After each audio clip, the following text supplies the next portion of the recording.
ಬಾನಾಡಿಗೊಂದು ಸವಿ ಮಾತು ಕಲಿಸುವ ವೀಣೆಗೊಂದು ಎದರಾಗ ತಿಳಿಸುವ ನದಿಗಳಿಗೆ ಅಲೆಗಳಿಗೆ ಕುಣಿವ ಮನಸ್ಸು ಕೊಡುವ ಅರಳುತ್ತಿರೋ ಹೂಗಳಿಗೆ ಒಲವ ಸುಧೆಯ ಕೊಡುವ ನಾನಾನ ಬಾಳಿನ ಅರ್ಥವೇ ಪ್ರೇಮವೆಂಬುದಲ್ಲವೇ ಪ್ರೇಮವೇ ಇಲ್ಲದೆ ನಾನು ನೀನು ಯಾಕೆ ಸಿಹಿಗಾಳಿ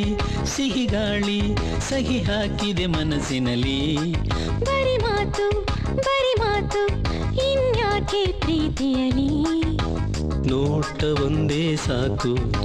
ದಿನವು ಬೆರೆಯಲೇಬೇಕು ಪ್ರೇಮ ಅಮೃತದ ಗೀತೆ ಬರೆಯೋಣ ಬಾ ಸಿಹಿಗಾಳಿ ಸಹಿ ಹಾಕಿದೆ ಮನಸ್ಸಿನಲ್ಲಿ